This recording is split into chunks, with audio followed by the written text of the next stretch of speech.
하나님의 말씀은 시편 25편 14절입니다. 여호와의 친밀하심이 그를 경외하는 자들에게 있으며 그의 언약을 저들에게 보이시리로다. 아멘.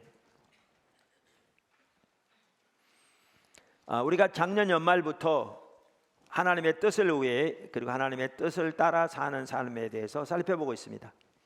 그 삶이 우리에게 최선의 삶입니다. 가장 복된 삶입니다.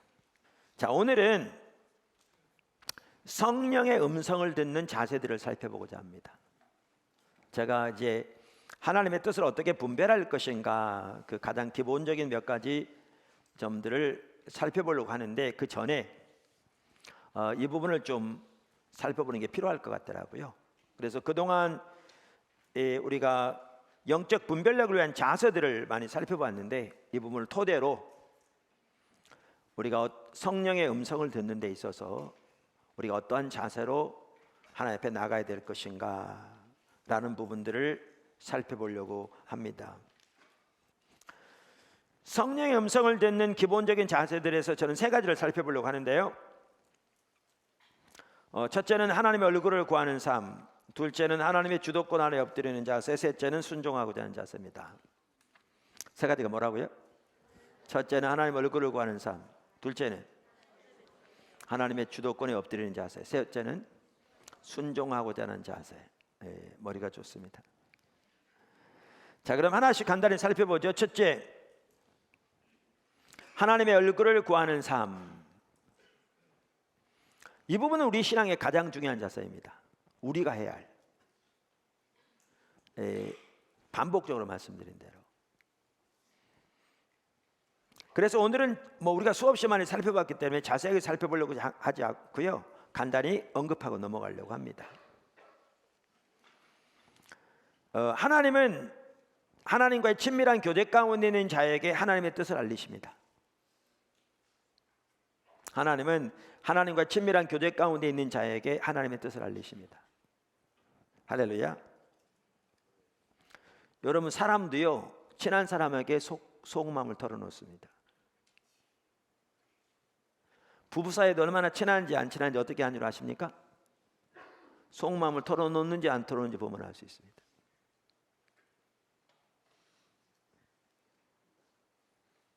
아무리 한 방에서 한 이불 덮고 자도요, 친하지 않으면 속마음 털어놓지 않습니다.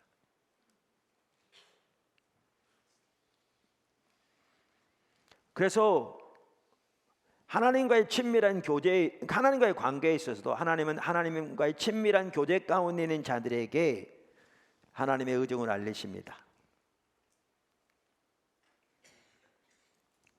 성경 여러 곳에서 말하는데 그 중에 대표적인 구절이 오늘 읽은 본문입니다. 여호와의 친밀하심이 그를 경외하는 자들에게 있으며 그의 언약을 그들에게 보이시리로다. 보십시오. 친밀한 관계 가운데 있는 자들에게 하나님이 하나님의 언약을 보이신다. 하나님의 계획을 알리신다. 하나님의 목적을 보이신다. 그런 뜻이지요. 그리고 여기 친밀함이라는 단어가 과거 여러 번 살펴보았는데, 킹제임스 성경은 하나님의 비밀이라고 표현하고 있고요. 왜냐하면 친밀한 자에게 속마음을 털어놓으신다니까요. 하나님도. 또한 이 단어를 영어 NIV 성경은 상의하신다 이렇게 번역하고 있어요. 하나님은 하나님을 경외하는 자와 상의하신다. 그러니까 친밀함이란 말의 의미가 이렇게 상의하신다라고 표현할 수 있다, 그 말이죠. 그러니까 예를 들면 보세요. 모세가 시내산 꼭대기에서 기도하고 있을 때, 하나님과 친밀한 교제 가운데 있을 때 하나님의 백성들이 금송아지를 만들어서 그가 바로 자기들을 애굽에서 건져낸 신이라고 숭배함으로 하나님께서 분노하셔서 그들을 멸하시려고 하신 계획을 모세에게 알리셨어요. 왜요? 친밀한 교제 가운데 있기 때문에 하나님의 속마음을 토로하신 거예요. 근데 속마음을 토로하신 것은 멸망시키고자 하셔서 하신 게 아니고요, 모세의 기도를 들으시고 돌이키기 원하셔서 하신 거죠. 이게 친밀함이에요.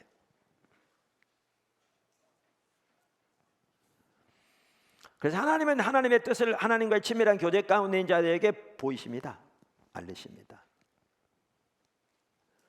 사실 우리가 성령의 음성을 듣는다, 이거요, 기계적으로 우리가 뭐 하면 뭐 주시고 이런 게 아닙니다. 핵심은 관계입니다. 하나님과 관계입니다. 둘째, 기본적인 자세 두 번째, 하나님의 주도권 아래 엎드리는 자세. 우리는 이 중요한 자세를 여호수아의 삶에서도 볼 수 있습니다. 그 여호수아 5장에 나옵니다. 하나님께서 여호수아를 리더로 세우셨습니다. 모세 다음으로. 그리고 이스라엘 백성들을 이제 요단강을 건너게 인도하셨습니다. 이제 여리고 성의 점령으로부터 가나안 땅 점령을 앞두고 여호수아 5장에 보면 두 가지 일어납니다. 두 가지 일이. 하나는 하나님께서 이스라엘 백성들에게, 즉 그 전에 할례를 받지 못한 모든 남자들에게 할례를 받도록 하십니다. 하나님은 그러니까 애굽의 수치가 이제 그들에게서 굴러가게 하기를 원하신 거죠. 어떻게 보면 새로운 출발. 그래서 광야에서 태어나서 그동안 할례 받지 못했던 모든 남자들이 일시에 할례를 받습니다. 그리고 또 하나의 일어난 일이 뭐냐면 여호와의 군대 장관이 오십니다. 거기 여호와의 사자라고 되어 있는데요, 영어로 보면 에인젤, 천사라고 그 말이죠.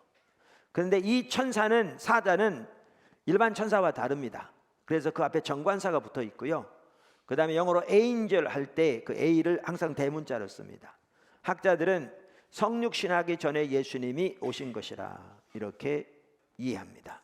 그 군대 장관이 오신 사건이 거기에 기록되어 있습니다. 자, 그런데 거기에 보면 하나님의 음성을 듣는 올바른 이 자세가 나와 있습니다.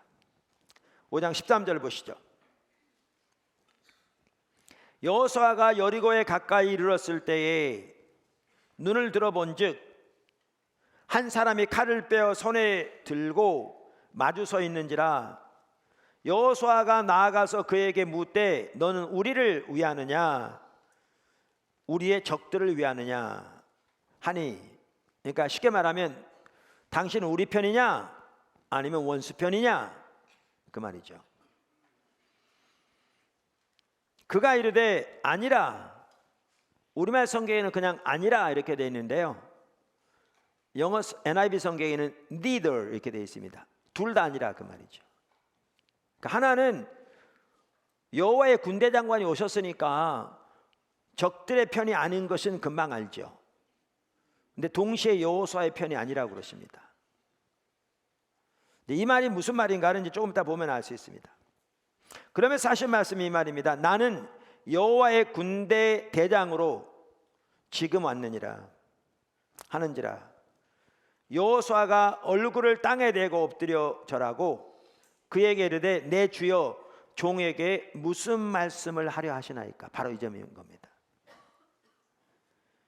얼굴을 땅에 대고 엎드려 절하고 그에게 이르되 내 주여 종에게 무슨 말씀을 하려 하시나이까. 여호와의 군대 대장이 여호수아에게 이르되 내 발에서 내 신을 벗으라. 내가 선 것은 거룩하니라 하니 여호수아가 그대로 행하니라. 그 당시에 노예들은 신을 신지 않았답니다. 그러니까 주권을 포기하라는 거죠. 이 동일한 비슷한 내용이 하나님께서 이스라엘 백성들을 애굽에서 건져내셔서 그들과 언약을 삼아 그들을 하나님의 백성 삼으시려 하실 때, 그래서 그 일을 위해 시내산에서 모세를 부르실 때 모세에게 동일한 말씀을 하셨습니다. 출애굽기 3장에 보면 그 사실을 볼 수가 있습니다. 자, 그럼 여기 보시죠. 우선 여호수아가 묻기를 우리 편이냐 원수 편이냐 그랬더니 둘 다 아니라 그랬어요. 그럼 이 말은 무슨 말인가? 그 여호수아의 질문을 보아야 이해할 수 있습니다. 그러니까 여호수아가 그렇게 말했잖아요. 당신은 우리 편입니까? 원수들 편입니까? 그러니까 이 말은 원수들 편이면 내가 먼저 싸워주겠다. 내 실체를 밟고 넘어가라, 그 얘기잖아요. 그러면 우리 편이면 와서 나를 도우라, 그 말이죠. 하나님이 나를 이스라엘 백성들을 리더로 세웠으니 우리가 지금 하나님을 위해서 이 전쟁을 하고 있으니 당신이 우리 편이라면 와서 나를 도우라, 그 얘기죠. 근데 예수님이 둘 다 아니란 얘기는 당연히 나는, 그러니까 예수님은 원수의 편이 아니죠. 뿐만 아니라 예수님은 너희 편도 아니란 말은 이 뜻인 거죠. 내가 너를 도와서 이 전쟁을 치르러 온 게 아니야, 그 말이죠. 내가 이 전쟁을 주관하러 왔어, 그 말이죠. 이 전쟁의 리더는 네가 아니야. 이 전쟁의 주권자는 나야. 이 전쟁은 내가 주관해, 그렇게 말씀하시죠. 그러니까 이 말을 듣고 여호수아가 그 앞에 납작 엎드리죠. 그러면서 여호와여 말씀하옵소서, 종이 듣겠습니다. 이게 사무엘이 여호와 앞에 섰던 자세고요. 이게 우리가 성령의 음성을 듣는데 하나님의 뜻을 발견하는 데 있어서 가져야 할 핵심적인 자세 중에 하나입니다. 세 번째, 기본적인 자세 세 번째. 자, 첫 번째가 아까 뭐라고 그랬죠? 하나님의 얼굴을 구하는 삶. 두 번째, 하나님의 주도권에 엎드리는 자세. 세 번째, 순종하는 자세. 예, 벌써 다 외우셨습니다. 제가 외우라고 일부러 반복적으로 묻는 겁니다. 자, 순종하고자 하는 자세. 물론 우리가 두 번째 살펴본 하나님의 주도권에 엎드리는 자세도 그 속에 순종하고자 하는 자세가 포함되어 있습니다. 여호와여 말씀하옵소서, 종이 듣겠나이다. 네, 그런데 제가 이 부분을 따로 분리해서 또한 다시 강조하는 것이지요. 우리 신앙의 모든 면에서 그렇지만 당연히 성령의 음성을 듣는 데 있어서도 순종하고자 하는 자세가 필수입니다. 하나님은 순종하는 자에게 자신의 뜻을 알리십니다. 성경 전체에서 볼 수 있는데요, 우리는 대표적으로 요한복음 14장 21절에서 그걸 잘 볼 수 있습니다. 요한복음 14장 21절. 예수님께서 제자들에게 하신 말씀입니다. 나의 계명을 가지고 지키는 자라야 나를 사랑하는 자니, 나를 사랑하는 자는 내 아버지께 사랑을 받을 것이요 나도 그를 사랑하여 그에게 나를 나타내리라. 여기 보십시오. 하나님이 혹은 예수님이 누구에게 예수님을 나타내신다고요? 여기 예수님을 나타낸단 말은 예수님의 계획과 뜻과 의도와 목적들을 알리신다, 그 말입니다. 근데 누구에게 알리신다고요? 순종하는 자에게. 순종하는 자에게. 그러니까 순종하는 자가 예수님을 사랑하는 자니, 그렇게 예수님을 사랑하는 자는 아버지도 그를 사랑할 것이요 예수님도 그를 사랑해서 그에게 예수님을 나타내신다고요. 근데 이렇게 말하면 금방 오늘날 머리가 똑똑한 사람들은 율법주의라고 공격하거든요. 하나님의 사랑은 무조건적이지 어떻게 우리가 순종한다고 사랑하시냐, 그러면 사랑이 조건적이란 얘기인데 그건 율법주의다. 심지어 어떤 분은 신율법주의다, 그렇게 말합니다. 근데 사실은 율법주의를 공격하려면 절 공격해서는 안 되고요, 예수님을 공격해야 돼요. 왜냐하면 이 말씀하신 분은 예수님이거든요. 그리고 공격하려면 성경을 공격해야 돼요. 이게 성경에 써 있거든요.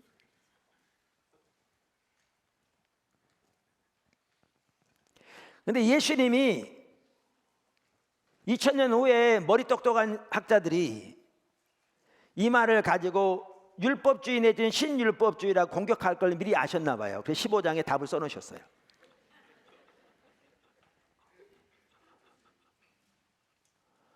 그 때문에 쓰신 건 아닌데 정확하게 예수님이 답해 놓으셨어요. 15장에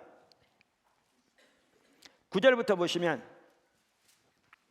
9절 10절 아버지께서 나를 사랑하신 것 같이, 이 것같이 이 말은요 똑같이 그 뜻입니다. 헬라에 보면 just as, 똑같이 아버지께서 나를 사랑하신 것 같이 나도 너희를 사랑하였으니 나의 사랑 안에 거하라. 내가 아버지의 계명을 지켜 그의 사랑 안에 거하는 것 같이 너희도 내 계명을 지키면 내 사랑 안에 거하리라. 그러니까 여기 보시면 뭐라고 나와 있냐면요, 하나님이 예수님을 먼저 사랑하셨다. 그와 같이 예수님이 우리를 먼저 사랑하셨다, 이렇게 말합니다. 하나님의 사랑은, 혹은 예수님의 사랑은 무조건적인 사랑입니다.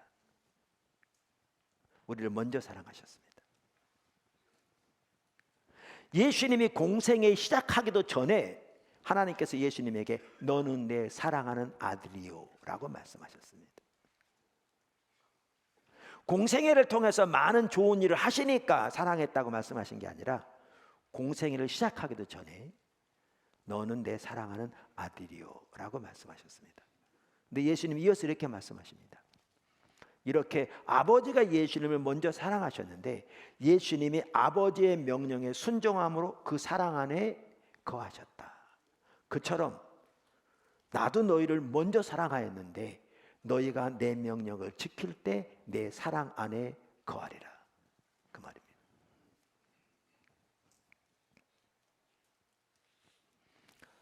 탕자 비유 잘 아시죠? 그 탕자를 향한 아버지의 사랑이 하나님의 사랑을 보여줍니다. 조금이라도. 심지어 탕자가 아버지를 버리고 떠났을 때에도 탕자를 향한 아버지의 사랑은 변치 않았습니다. 우리의 사랑을 향한 하나님의 사랑이 그와 같이 무조건적인 사랑입니다. 그런데 탕자가 아버지를 떠나 있는 동안에는 아버지의 사랑 안에 머물러 있지는 않았습니다. 그리고 아버지가 아들에게 아버지의 계획과 의도를 알리시고 아들이 아버지의 계획과 뜻과 의도를 따라 그 가운데 행함으로 아버지의 뜻이 그 안에 그를 통해 이루어지는 그 삶을 사는 것은 전혀 아니었습니다. 사랑은 변함이 없었지만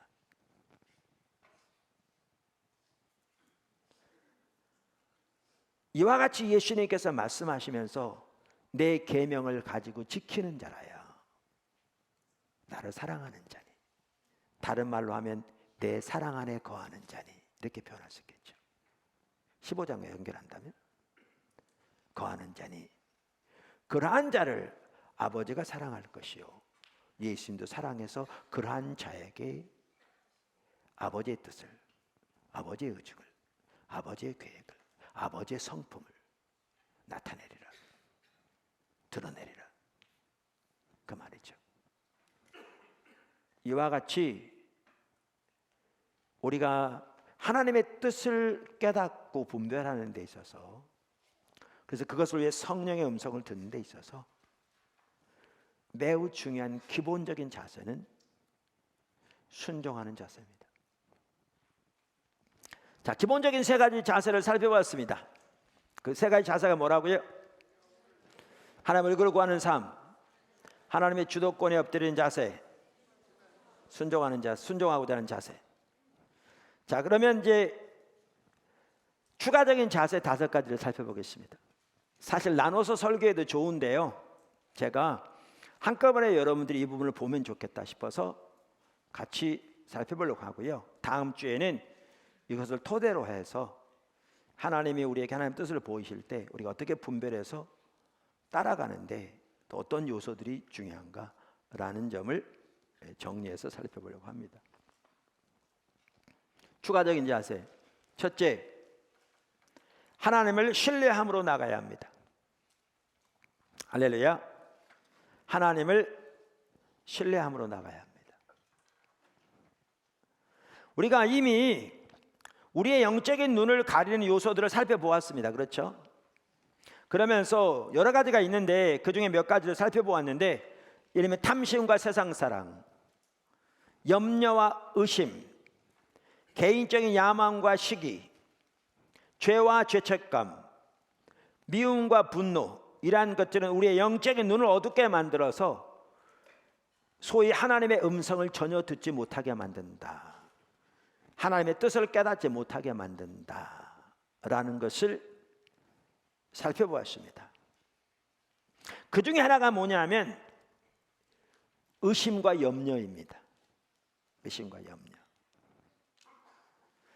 우리가 마태복음 13장에 나오는 씨 뿌리는 비유에서도 이 부분을 잘 볼 수 있습니다. 이미 지난번에 좀 보았습니다. 씨 뿌리는 비유 전체가 영적인 분별력과 밀접한 관계가 있는 비유라고요.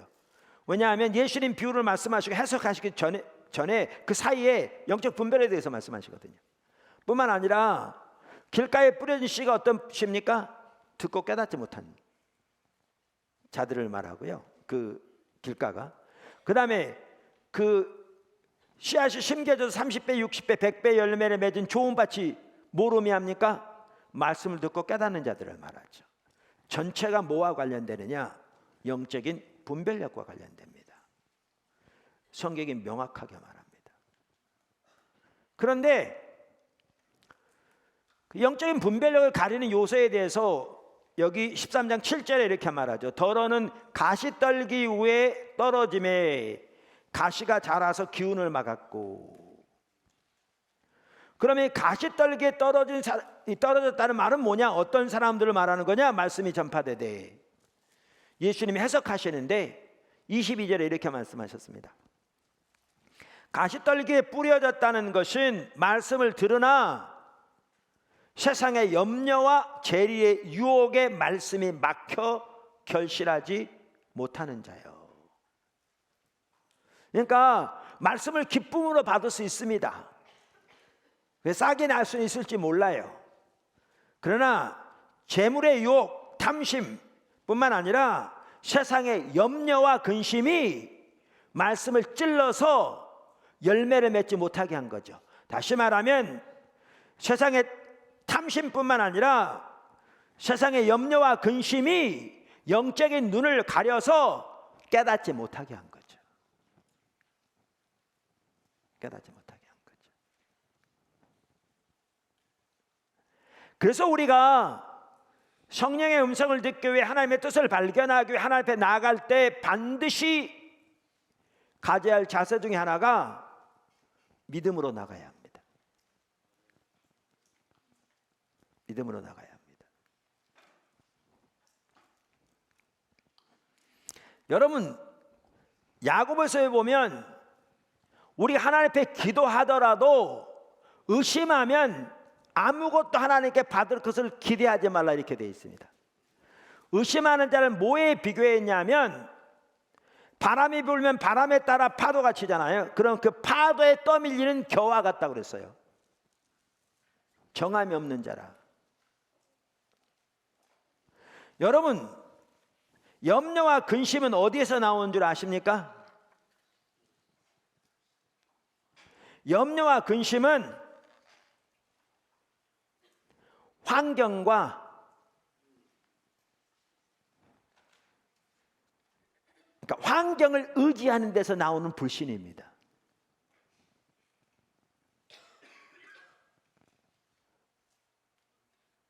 그러니까 염려와 근심이 있다는 건 그 배후에 그 사람이 하나님을 의지하는 것이 아니라 환경을 의지하고 있음을 보여주는 겁니다.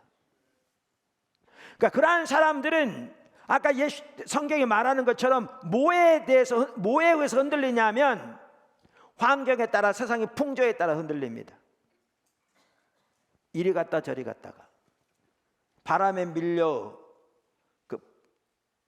바람 불면 그 바람에 따라 파도가 치고 그 파도에 밀려 요동치는 겨와 같이.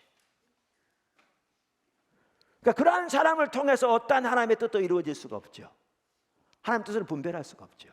왜? 세상의 풍조와 환경에 따라 좌우로 움직이기 때문에요. 그 열매가 염려와 근심으로 나타나는 거죠. 열매와 근심으로.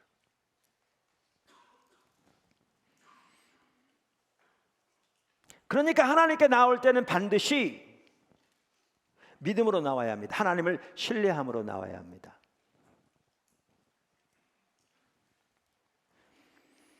우리는 하나님은 성경이 말하는 그대로의 하나님임을 신뢰해야 합니다. 우리는 하나님의 뜻은 항상 최선임을 신뢰해야 합니다. 왜? 독생자까지 아끼지 아니하시고 우리를 내어주실 만큼 우리를 사랑하시기 때문에. 우리는 하나님은 말씀하신 것을 능히 이루실 수 있는 전능하신 하나님임을 신뢰해야 합니다. 우리는 하나님은 약속하신 것을 반드시 이루시는 신실하신 하나님임을 신뢰해야 합니다. 그리고 하나님 앞에 나올 때 그 믿음으로 하나님 앞에 나와야 하나님의 뜻을 올바로 분별할 수 있습니다. 두 번째, 자신의 생각을 내려놓아야 합니다. 성령의 음성을 올바로 듣지 못하도록 방해하는 또 하나의 요인은 자기 생각에서 오는 혼돈입니다. 아까 염려와 의심이 환경을 의지하는 것에서 나온 것이라면 자기 생각에서 오는 혼돈은 자기 개인적인 야망과 탐심에서 나옵니다.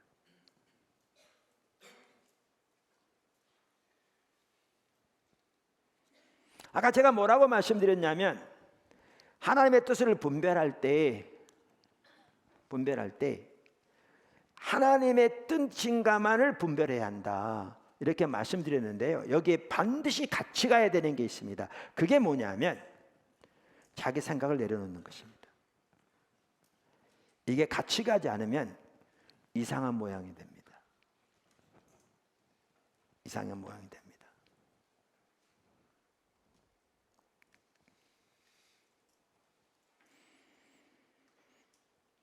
조지 뮬러가 하나님을 경험하는 삶, 그 책에도 나옵니다. 그가 어떻게 하나님 뜻을 분별했는가.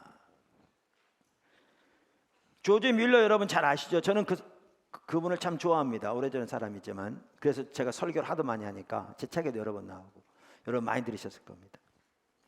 그분에 대한 전기 제목 중에 하나는 5만 번 기도 응답 받은 사람이라고 되어 있기도 합니다. 그는 고아의 아버지로 널리 알려져 있습니다. 그는 시편 68편 5절에 나오는 하나님은 고아의 아버지시며 라는 말씀에 큰 감동을 받고 고아원 사역을 시작했습니다. 영국 브리스톨에서 몇 명의 고아로 시작된 그의 사역은 나중에는 고아의 수가 2,000명까지 늘어날 정도로 이렇게 많았습니다. 그의 사역을 통해 보살펴진 고아의 수가 전체적으로 1만 명이 넘는다고 합니다. 그러니까 10,000명의 아버지인 거죠. 그들을 먹이고 재우고 입히고 키우고 교육시키고 정말 귀한 일한 거죠. 물론 하나님이 하셨죠. 그는 Scriptural Knowledge Institute, 그러니까 성경 지식 보급원이라는 단체를 만들어서 성경 보급과 복음 책자를 통한 선교 활동에도 힘쓰기도 했고요.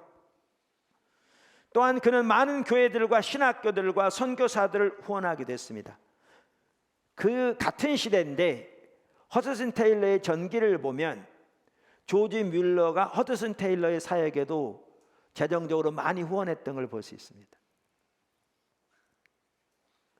저는 허드슨 테일러도 그렇고 조지 뮬러도 그렇고 또 허드슨 테일러와 같이 있던 여러 무리들도 그렇고 그 당시에 오직 하나님만을 믿음으로 의지하는 가운데 예수님이 그 속에 내주하신 삶뿐만 아니라 조지 뮬러처럼 그 하나님의 놀라운 일을 하시면서도 어느 누구에게도 자기의 필요를 말하지 않고 오직 하나님께만 필요를 말하고 하나님만 의지하는 가운데 하나님의 능력으로 그 모든 일을 채우셔서 사신 그 믿음에 의한 삶이 그 시대 영국의 기독교의 리더들에게 하나님의 그네를 놀랍게 부어주신 걸 보겠더라고요. 그래서 저는 이 시대 우리 한국교회, 한국의 성도들에게 십자가 복음의 삶의 그 은혜가 놀랍게 부어져서 광범위하게 하나님의 그 놀라운 십자가의 능력이 성도의 삶과 교회 가운데 그리고 교회를 통해 나타나기를 간절히 소원하는 사람입니다. 하나님이 때로는 어떤 시대에 어떤 나라에 어떤 특별한 은혜를 광범위하게 주시는 것 같더라고요. 저는 이 시대 우리나라에 우리 한민족에게 십자가 복음의 삶의 그 은혜를 광범위하게 부어주시기를 간절히 사모하는 사람입니다.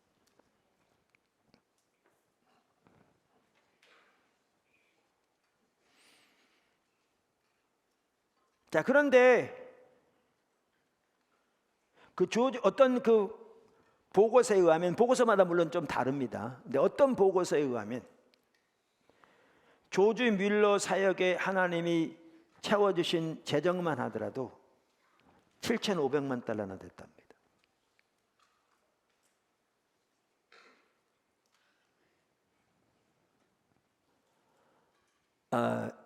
1,100원쯤으로 계산한다면 약 1조 원쯤 되는 겁니다. 그런가요? 1조 원쯤.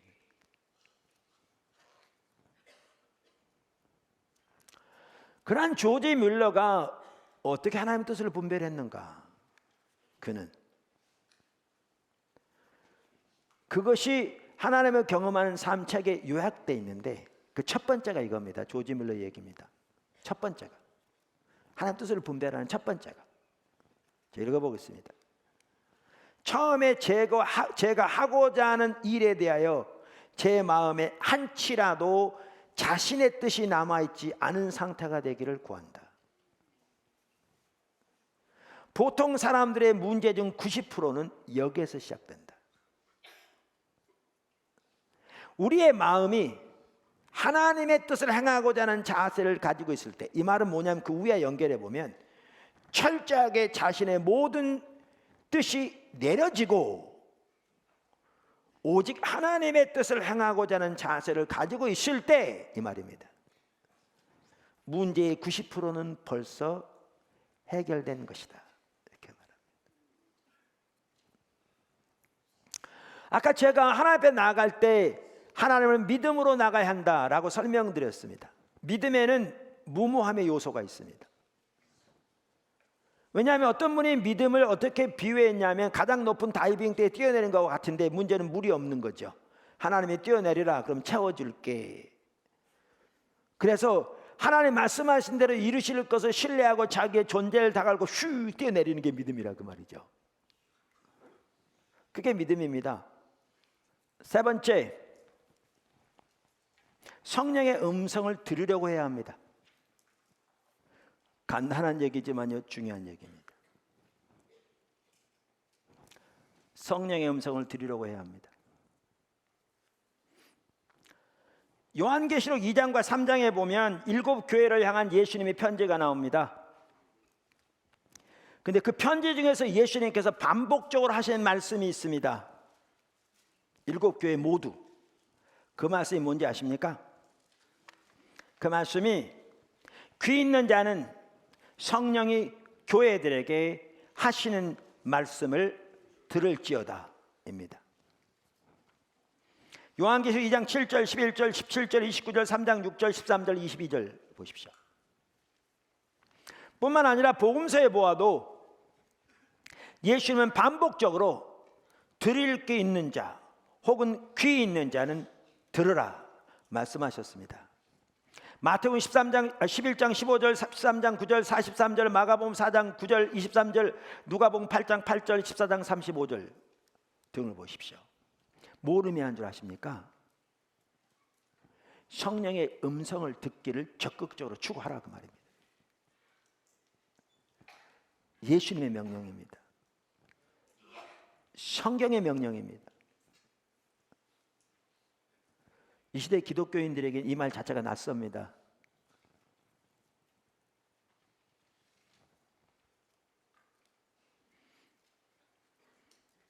그래서 이 말은 성령의 음성을 듣고자 하여 경각심을 가지고 하나님을 의식하면서 혹은 성령님을 의식하면서 성령님께 귀를 기울이라 그 말입니다. 우리가 지속적으로 이렇게 사모하는 자세를 가지고 성령님께 귀를 기울일 때 성령님의 음성을 듣게 될 것입니다. 다시 말하면 하나님의 뜻을 발견하게 될 것입니다. 하나님의 의중을 깨닫게 될 것입니다.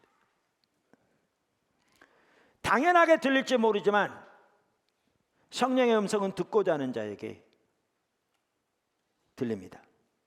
하나님은 듣고자 하는 자에게 말씀하십니다.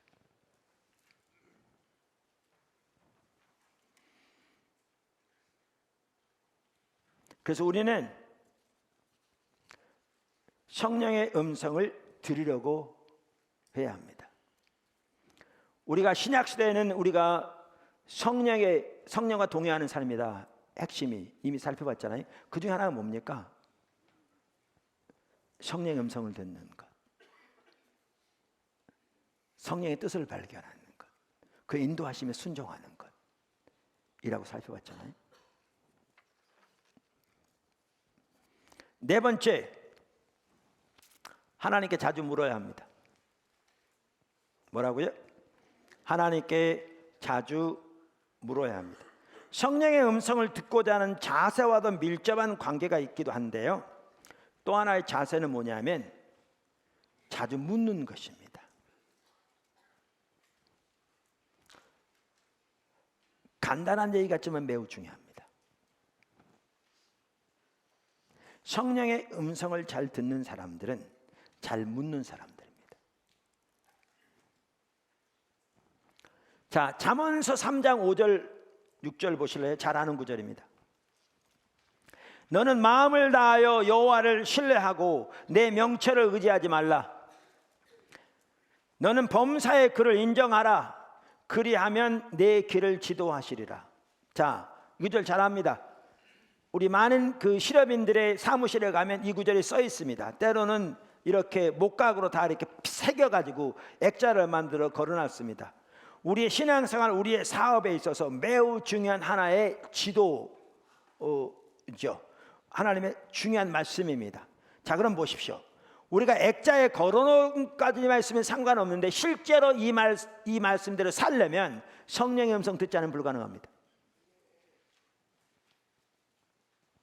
실제로 이 삶을 살려면 성령의 음성 듣지 않으면 불가능합니다. 여러분, 하나님의 뜻은 우리가 이미 살펴본 대로 우리의 지혜로, 우리의 판단으로 알 수 있는 게 아닙니다. 아닙니다. 이사야서 55장은 하나님의 생각과 사람의 생각, 하나님의 길과 사람의 길은 달라서 하늘이 땅에서 높은 것처럼 하나님의 길과 생각이 높다고 하셨습니다. 그만큼 차이 납니다. 그러니까 동해에서 서가 먼 것처럼 멀다, 그 뜻입니다. 다른 말로 하면.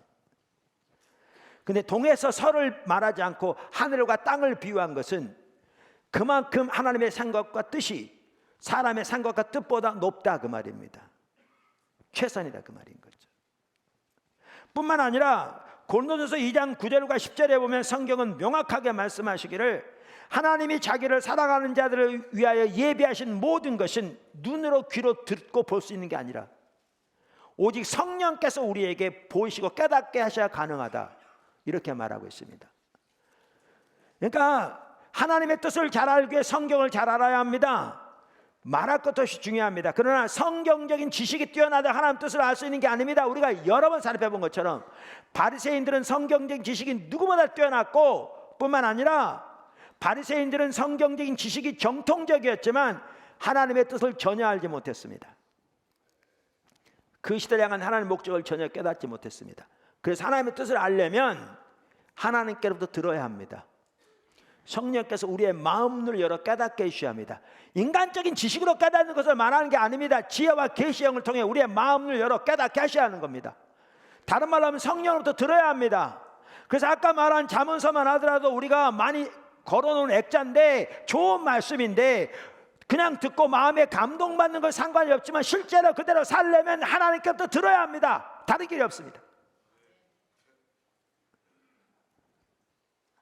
다른 길이 없습니다.